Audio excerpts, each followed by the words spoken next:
El despertador consciente. Tras el despertar.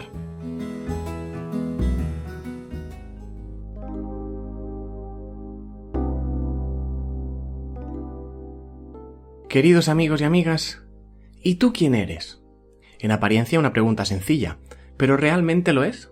¿Alguna vez os lo habéis preguntado a vosotros mismos? ¿O cuando alguien os lo ha preguntado, habéis sabido qué responder? Porque en la mayoría de los casos que yo conozco, incluidos el mío propio, durante mucho tiempo no supe qué responder a eso, o en su defecto respondí aquello que se suponía que esperaban que yo respondiera, y que en cierta manera definía lo que es mi identidad, aunque creo que realmente no responde en absoluto la pregunta de ¿tú quién eres? Esta es una de las grandes preguntas de la historia, una de las grandes preguntas de la filosofía, cuando uno se pregunta ¿quién soy yo? O cuando uno se pregunta respecto a la humanidad, ¿de dónde venimos? ¿Hacia dónde vamos? Un poco este rollo trascendental que parece ser tan complejo de responder, cuando en realidad debería ser la pregunta más sencilla.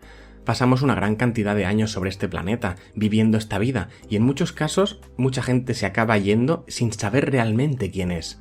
Y creo que poder responder esta pregunta es una cuestión fundamental si queremos hablar de conciencia y entender que nuestra conciencia está despierta y no totalmente adormecida.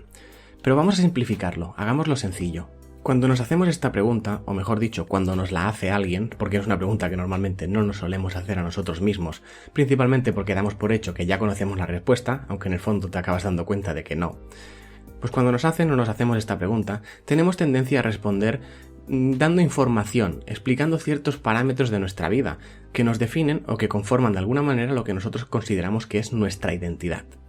Aspectos como por ejemplo nuestro nombre. Es habitual cuando alguien te pregunta quién eres o cuando alguien pregunta por ti, dar el nombre, incluso también dar el apellido, que hace referencia a la familia a la que perteneces, mencionar la edad que tenemos, incluso el género, si es que estás en persona y no es evidente, o incluso si estás hablando de alguien de otra persona, pues sueles mencionar a qué género pertenece. Se pueden mencionar también rasgos físicos que hacen referencia a la apariencia externa de la persona. También se puede hablar de la nacionalidad, a qué país o a qué nación pertenece esta persona. Y una de las cosas más habituales y que más nos definen en realidad es el tema del oficio o la profesión que tenemos. Típico que conoces a alguien y te dicen, hola, soy Luis, arquitecto. Que dices, muy bien, creo que nadie te ha preguntado de qué trabajas, pero está bien saber eso. Gracias por la información. Pero eso, que hablamos de nuestra profesión, de nuestros estudios, a lo que dedicamos nuestro tiempo, que es una manera también de decirlo, y esto se relaciona también con otra cosa que nos define, que son nuestros gustos y nuestras aficiones, o nuestras creencias, y aquí podríamos entrar en lo que son, por ejemplo, las religiones, a qué religión perteneces o en qué religión profesas tu fe, si es que hay alguna, o con el tema de los equipos deportivos, pues yo soy de tal, tú eres de cual, que es una cosa que también nos ayuda mucho a definirnos, incluso qué género musical nos gusta, qué tipo de películas, qué tipo de series, cosas que creemos que en cierta manera también definen lo que somos. Resumiendo, que si te diera un cuestionario y tú tuvieras que rellenarlo con esta información, básicamente yo podría hacerme una especie de ficha personal de aquello que tú al menos consideras que te define, o incluso que la sociedad hace que te definas con ello. Pero en el fondo creo que esto es engañarnos un poco y hacer un poco de trampa, porque todos estos datos que hemos dado realmente no hablan de quién somos, y todos tienen algo en común. Es decir, no hablan de lo que somos realmente, no hablan del ser en sí mismo, y todo ello es información adquirida. Es decir, nos lo han dado, o nos ha sido asignado, o simplemente nos ha caído del cielo. Y entiendo que esto pueda generar cierta discrepancia o cierta disrupción en nuestra mente y en nuestro concepto del ser. Pero es sencillo realmente saber que esta información no habla de lo que nosotros somos realmente. ¿Por qué? Pues porque es información que en cualquier momento se puede cambiar, se puede adaptar o se puede transformar. Tú no puedes transformar tu propia esencia, pero sí todo aquello que la rodea. Dejadme ejemplificarlo rápidamente con cada uno de los ejemplos. Hablábamos al principio del nombre.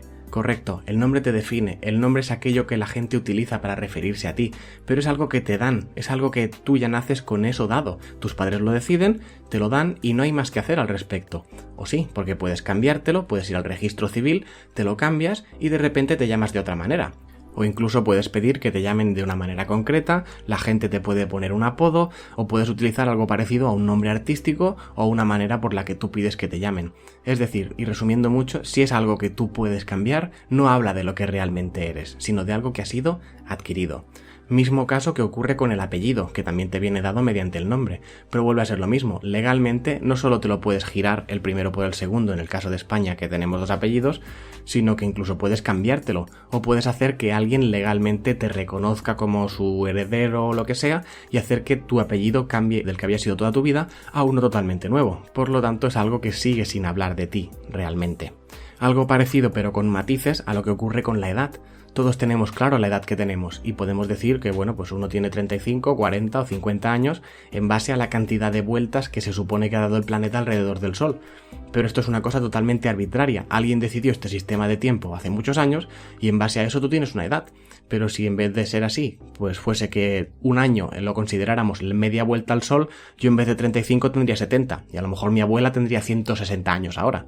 Es una cosa que es un sistema totalmente arbitrario que te ha venido dado. O sea, tu edad no representa nada más allá de que haya gente que le atribuye ciertos valores o ciertas características a determinadas edades, pero en realidad no dice nada de ti. Vamos con el género. El género, aquí ya es un debate un poco más abierto. Tú puedes ser género masculino, género femenino o ahora esto que dicen del género fluido, que es perfectamente lícito y respetable. Que siempre salga el típico que diga, no, pero ahí está la naturaleza y la biología que dicen que... Bueno, sí, lo que tú quieras, pero a fin de cuentas, hoy en día hasta el género se puede modificar mediante hormonas, mediante cirugía estética. Puedes pasar de un género a otro y tampoco es el fin del mundo, todo lo contrario, simplemente, si eso te ayuda a sentirte más tú mismo o tú misma, pero vuelve a ser lo mismo, si es algo que tú puedes cambiar, en realidad no define tu esencia. Puede definir cómo tú te identificas en el mundo, pero en realidad, te cambies de género o no, sigues siendo la misma persona, sigues teniendo la misma esencia. Igual que pasa con los rasgos físicos. Hay personas que se sienten muy orgullosas de ser altas, de ser rubias, de ser guapas, de ser lo que tú quieras, pero a fin de cuentas todos estos rasgos te vienen dados al nacer. Y si no, los puedes modificar. Vale, evidentemente si por genética pues no vas a medir más de 1,60 porque tu familia ya no es así, difícilmente vas a conseguir alcanzar los 2 metros de altura. Pero sí que tienes maneras de modificar la apariencia externa y puedes cambiar prácticamente todo, incluso a un nivel profundo con tema de cirugía estética. Por lo tanto, si tú puedes cambiarlo o modificarlo, sigue sin ser realmente lo que eres. Tú puedes cambiar la pintura del coche o hacerle tuning y el coche seguirá teniendo el mismo motor, a no ser que decidas cambiarlo. Y en el caso de las personas, en principio el motor no se puede cambiar, que sigue siendo el mismo. Y poco a poco veis que nos vamos acercando a lo que quiero decir. Pero dejadme acabar la lista. Nacionalidad. Bueno, sé que este tema es delicado para muchas personas y más en el momento histórico en el que estamos, que hay tantas movidas por el mundo, pero sentirte orgulloso de tu país o del país en el que has nacido es lo mismo que sentirte orgulloso de ser alto, de ser guapo o de llamarte Paco o de llamarte Lucía.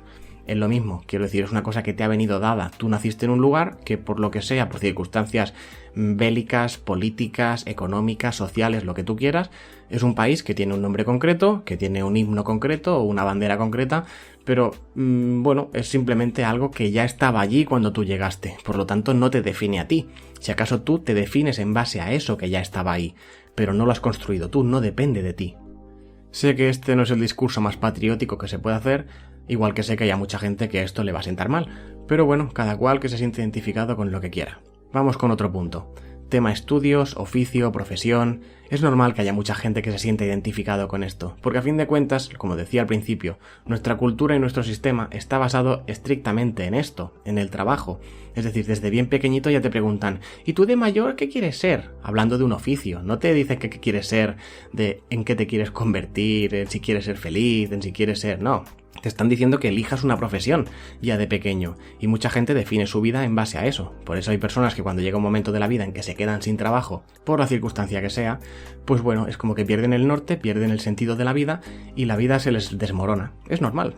Pero si lo piensas fríamente, sacando cuestiones de orgullo y de ego del medio, los estudios que tienes y la profesión que desempeñas dependen en gran medida de una cuestión de suerte y de oportunidades, porque a fin de cuentas para tener esos estudios y esa profesión tiene que haber unos recursos a tu alrededor, y esos recursos no los has puesto tú, sobre todo al principio de tu vida, porque los estudios básicamente vienen pagados por los padres, o en su defecto por el sistema educativo que depende del sistema de gobierno o de la cuestión política de turno. Por lo tanto, ¿hasta qué punto es mérito tuyo? Que sí, que alguien dirá, hombre, pues que a mí me costó mucho sacarme mi carrera y mi máster y sí, lo que tú quieras, pero pregúntalo de otra manera, o sea, ¿qué tipo de carrera se puede sacar un niño nacido en Ruanda?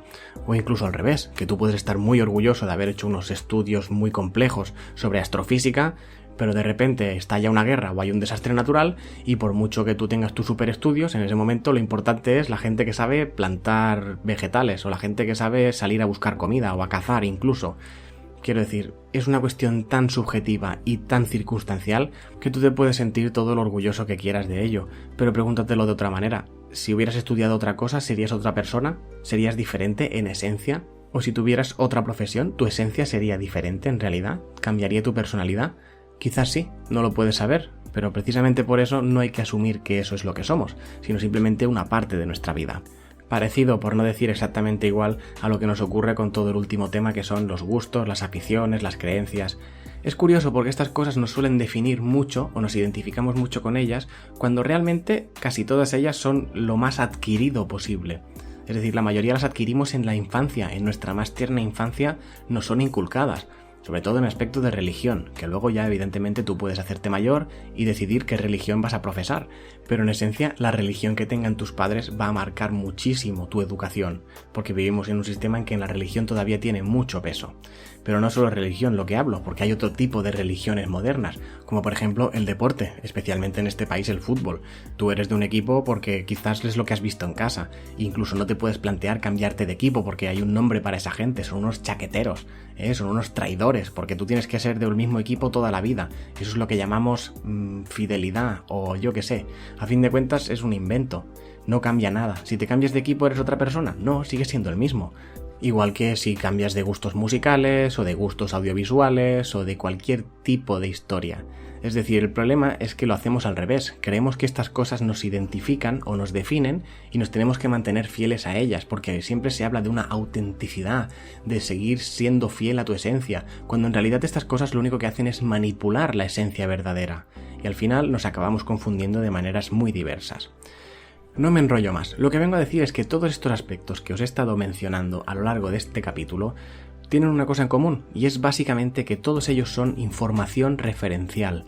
Es decir, tienen una referencia previa. El nombre te lo dan, el apellido te viene dado, la edad depende del sistema numérico del calendario, etcétera, etcétera.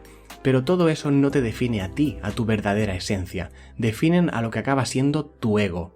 La personalidad que adquieres, el personaje que interpretas, porque tú tienes un personaje concreto que sí, que tiene una edad concreta y se comporta acorde a la edad o acorde a lo que le han dicho que tiene que ser esa edad, que tiene una nacionalidad y se siente muy orgulloso o muy poco orgulloso, que tiene unos estudios, que tiene unos rasgos físicos, y todo ello conforma al personaje que interpretamos en esta vida. Pero el personaje no deja de ser eso, es el personaje, es el ego. El ego es aquello que enmascara realmente nuestra esencia real, el yo verdadero, el yo superior, llamadle como queráis. De hecho es curioso porque tanto hablar del ego, el ego hace referencia al concepto de personalidad, al personaje que interpretamos. Y es curioso porque en griego la palabra persona significa máscara. Es decir, el ego, la personalidad, es la máscara que nos ponemos para enfrentarnos a la sociedad.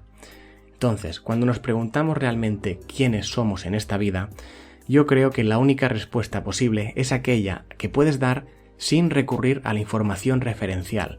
Es decir, la conciencia real de lo que somos o nuestra propia identidad solo puede venir dada y explicada si somos capaces de responder a la pregunta ¿tú quién eres?, sin utilizar esta información referencial.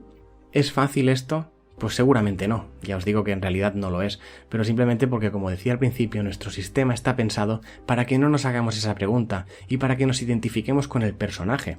Si queréis saber realmente quiénes sois en esta vida y cuál es vuestra verdadera esencia, tenéis que libraros de todas esas capas, pelar la cebolla y sacaros de encima todas esas preconcepciones, todas estas limitaciones que nos ponemos a nuestro ser en base a la identidad que se supone que debemos mantener o que, para contentar a los que nos rodean, debemos siempre ser fieles a ella. Y no es cierto.